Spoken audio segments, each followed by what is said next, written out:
Audio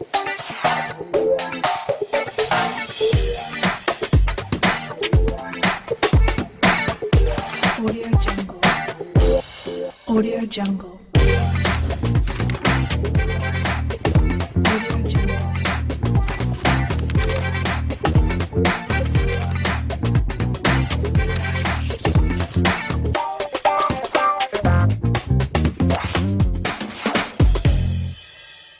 Thank you very much for joining us. Welcome to another edition of the MedFiles program. I am your host as usual, Marianne Waisha. Now, as you know, the MedFiles program brings you questions that we've collected from you, and we have a doctor in studio to answer the questions that we have today. We have very general questions from you today, and we have Dr. Frederick Kimemia answering them for us today. Daktari, karibu once again. Asante.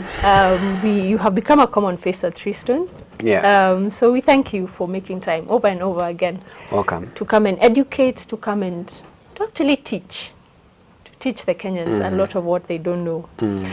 So I think today we have questions that are very general. Yes. To do with, fever, a bit of first aid here and there. Yes. So let's delve into them. Okay. All right.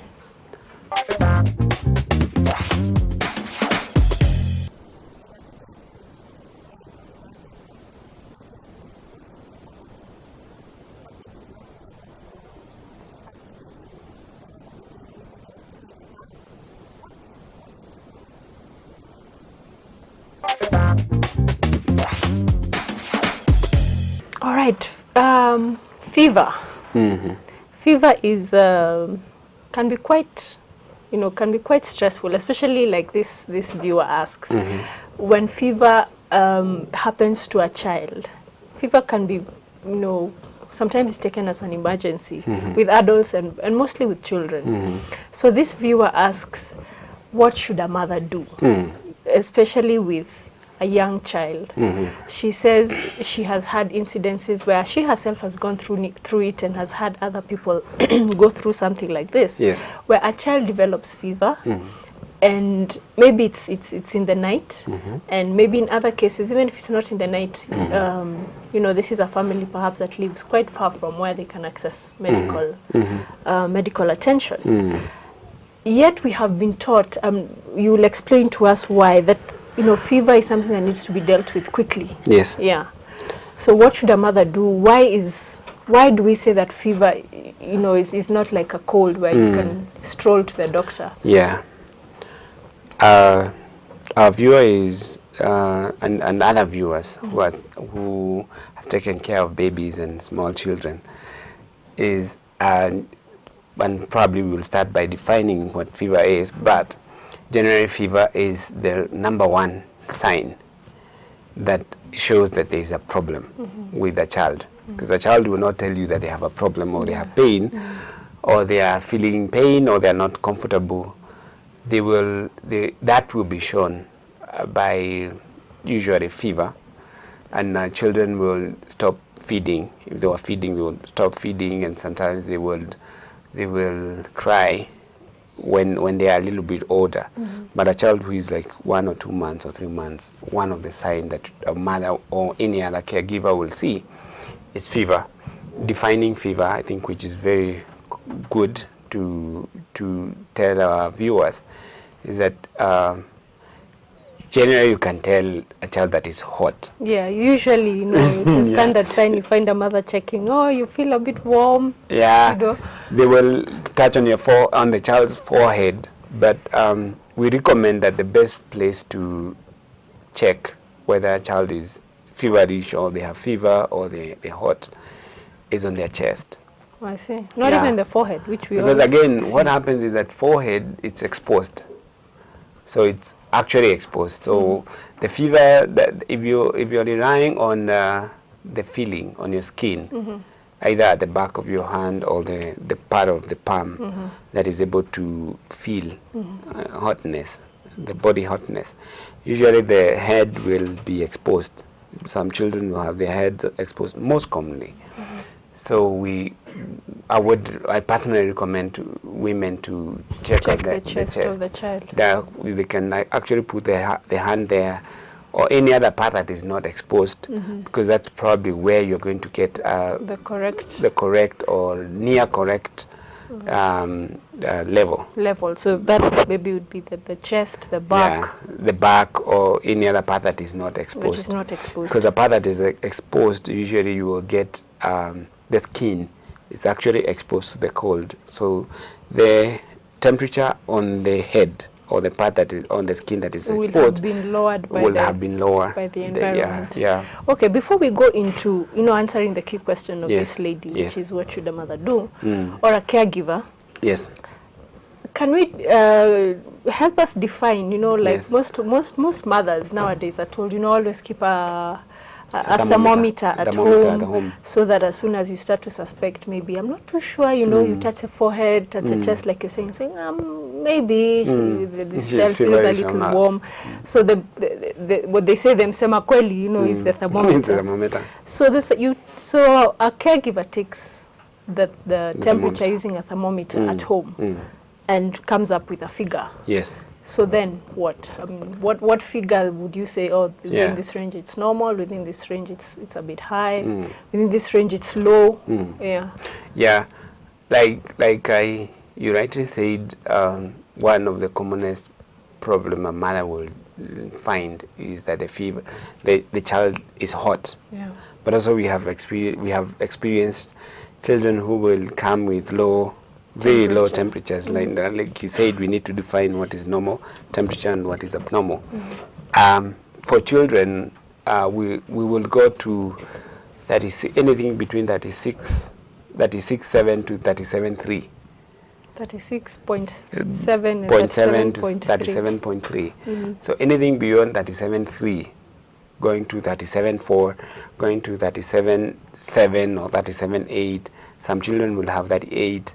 It goes again up to 40. We've seen children with 40 degrees centigrade, because we have Fahrenheit and centigrade. So That's in Kenya, another we thing, use the centigrade. centigrade. And the normal thermometers that are out there are in centigrade. So the 37 one would be reading centigrade. Yeah, 37 and we have digital ones, and then there are The mercury one. and the mercury ones. I would recommend the digital ones, Yeah. because the mercury one, even the nurses and doctors and even us, sometimes it's very hard to read. because you have to keep on flipping it so that you can see the mercury line, which is actually, if you have a problem with your eyes, you Then have to you wear the could glasses so come that up you with can a be able to wrong read. reading. And again, there are parameters that it's very hard for someone who is not used to it Yeah. to read it, can be able to tell. But a digital one will tell you this is 36.7. Yeah. And like I said, 36.7, anything below that, like 36, 35, going to 34, that is hypothermia or low fever. That's also not good, because again, we have seen children with very low temperatures. And temperatures, the body temperature is not necessarily a reflection of the outside, the outside surrounding. temperature, the surrounding. The body God has amazingly created us in a way that the body is able to regulate its own temperature Yeah. through feeding. The food we eat, the body, how it is made. So when the temperatures are low, the body will still maintain the normal body temperatures.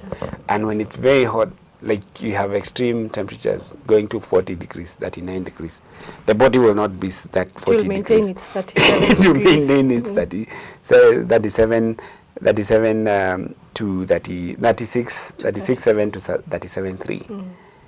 So, and we see some variations. Sometimes it can go to 37.35 or 37.8. Like a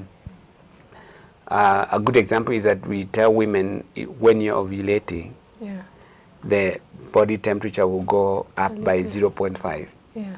0.5 means that if your temperature is around 37.2, then 0.5 will be 37.7. So women, if you're ovulating and then you see temperatures going up, that it's normal. It's fine. But for children, we need to have women, if they're able to read, the better. Because then you can feel with your hands and your palms but you may not be able to know that To this tell is exactly, 37.6, yeah. this is 37.5. So you don't know what, what the can- next for those thing is. we recommend for those women who can be able to read, the best thing is to have a thermometer. Is to have a thermometer. I'll take you back a bit, a few steps Yeah. a bit. You mentioned what you're calling hypothermia. Yes. What most people are familiar with is, fever, temperature that's higher than normal. That being, a key sign that something is wrong in the body. Yes. And you've said that there are instances when a patient or maybe a child will come with temperatures that are lower. Lower, yes. What would have caused that kind of These are let me say it's a sign. And we call it a sign because signs you can't be able to see. Yeah. And that's why fever is a sign, because a sign you can only measure. Can measure or feel. Feeling is measuring, feel or measure. So the children who've been born before their term, like the preterm babies, some of them will go down to have hypothermia. Yeah. That the temperature goes beyond normal, and usually it's about metabolism, the way body works, and they are not mature, so the body has not their bodies have not grown to a level that they can be able to regulate their own temperature. So, and that's why you see babies when they're born, they are put in they're incubators. put in the incubators. First, because the body is not able to regulate its own temperature, but also we want to maintain temperatures that are within normal ranges for this child, for this baby. But also we've seen children who have feeding problems.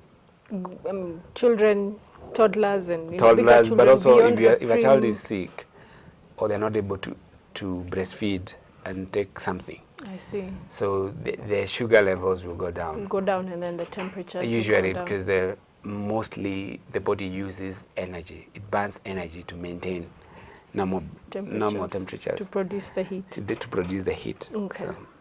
So that's the hypothermia, the temperatures that are a bit low, which I'm sure is less common than Yeah, this it's one, less common. than the fever. common than the So a child fever. develops fever, say in the night. What and it's beyond the range that you said Yes. is normal. Yes. So then a caregiver is able to tell, okay, for sure there is a problem that this child has fever, but it's maybe 2 a.m. What would you say that a caregiver should do as they await maybe a time when they can then go and see a physician, or as they try to stabilize to be able to make the journey? Usually, for most of the cases in health, there are things that we call home remedies. They are homemade solutions that can help you wait for the time you can be able to visit a clinic. And fever should never be ignored. Any fever, it's not it's a indicator there is a problem. Usually an infection. Yeah. Because an infection is there is a foreign organism that has come in the body. And the way the body reacts is by sending. We call it, like in layman languages, the body sends the army to go and fight the intruder, who is the infection. It could be bacteria. Usually fever is common with bacteria diseases, sometimes viral disease, but most commonly bacterial diseases. So that shows when fever comes by, there is a foreign body, which is bacteria or virus that have come and lodged themselves in the body. So the body reacts by sending armies to go and fight. Yeah. So that where the troops and the intruders are fighting, that's where you get fever. And like I said in the last program, is that it's not just fever. There could be like the swelling if it's a localized infection, and a wound. If it's a wound, there's swelling. Yeah. Or a bite. Could be could be a bee sting. It could be an injury on some tissues around. So there's fever, and fever when it's localized is hotness. That area is hot. But when you have an infection in the whole body, or part of the whole body, then a child will get fever, Will get the fever everywhere. everywhere. So everywhere means like the whole body. Whole body is The hot. whole body is hot. And that's why we're saying we need to teach our caregivers and their parents, if the fever is localized only in a certain area, it could be an arm or a leg, it shows that probably the infection is on just that part. area. If it's the whole body, then that means, and the whole body, the way to notice is doing a temperature check. So if you realize 2 a.m. that your child has fever, then you need to know that this is first indication there's a problem. And you need to have home remedies as you wait to go to the hospital. Initially, a long time ago, we used to tell mothers to get their babies and put them in a cold, give them a cold shower, cold bath. We used to call it wet sponging. You put them in a pan that is cold, has In a cold basin water. of cold water. Yeah, which is actually, we are no longer doing that. Which now we are told is wrong. It's wrong because then you're putting this body into a shock. Yeah. The temperatures are 40. Then you put them in a basin that has water that is 19 degrees. So you sort of like it's like moving your car from gear 4 to gear 1. So chances are that you probably put this child into shock. You create another problem. So, and again, it's not quite nice. Even for you moving from 40 degrees and you're dumped in water that is 19 degrees. So we ask women and caregivers to uncover the child. Usually some of these children are covered with They're a lot of dressed, clothes. yeah. So you uncover them, but you leave some clothes on.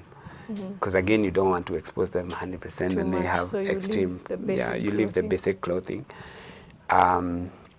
Give them fluids. Fluids are known to reduce To lower temperatures. to lower temperatures, and again, you're solving other problems with high temperatures. Usually, children will lose a lot of water because there is an exchange between the body. The body, what happens is that a lot of water will get out through the tissues or even through breathing. You have warm air coming out that actually drains the water that the child has.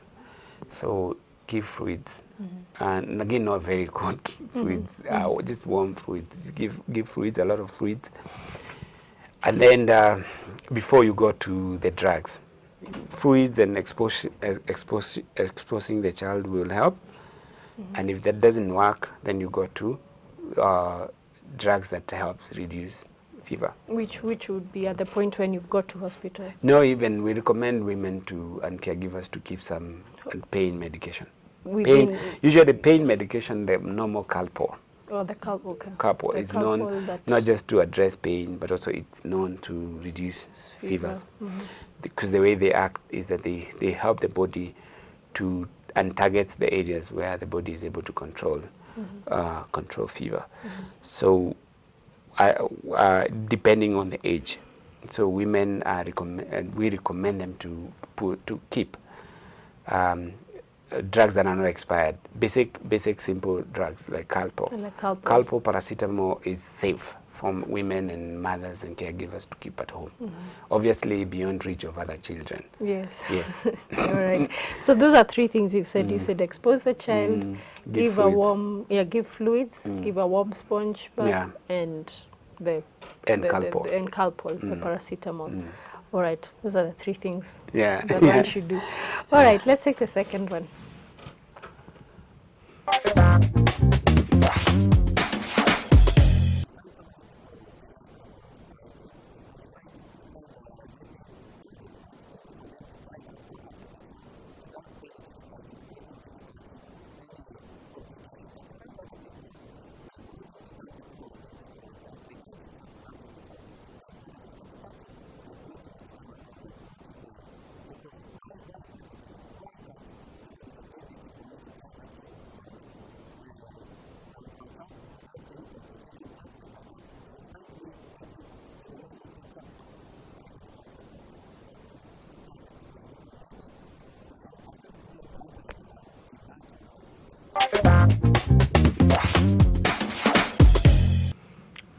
This is from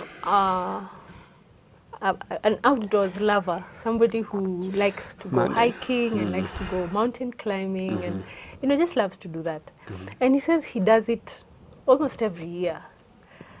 But each time he goes, you know, because, you know, for these groups that go, especially like at the end of the year, I know there are groups who go up Mount Holiday Kenya. time.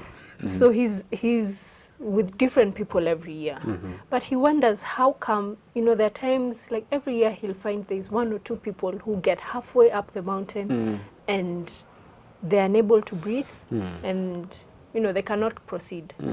Yet he goes on, you know, he goes up the mountain and comes down almost every other year. And even there are people he meets, new people who will go up the mountain with him, will have a bit of, you know, the normal physical struggle. Yes. But they'll get to the top and they'll come back down. So there are certain people who will not be able to get even halfway, or they get halfway and they're just unable to breathe. To breathe, yes. Yet they're in the same place with Yes. other people who are Yes. breathing fine.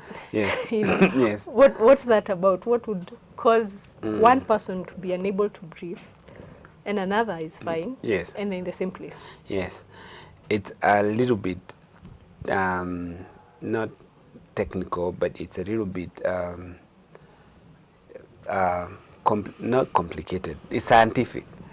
It's scientific, and that's why we recommend, if you're mountain climbing, mountaineering, like the tallest ones, Everest, you have to do a training program for at least 2 years before you're able to climb Mount Everest.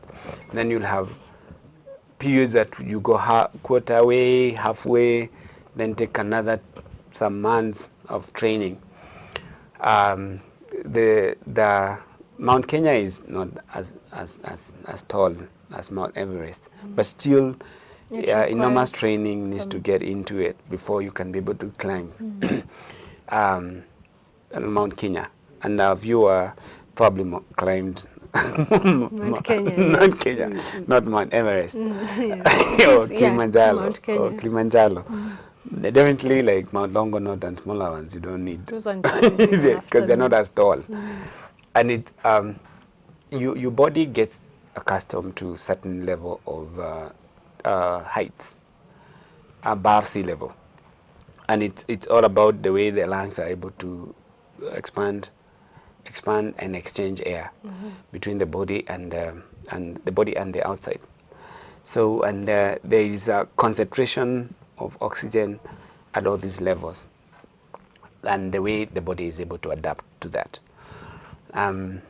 If you have, it's like moving someone from a room that is very much concentrated with oxygen and putting them to another room that does not have that as doesn't much. have equivalent. So you probably need more oxygen if your lungs has been accustomed to a certain level of concentration.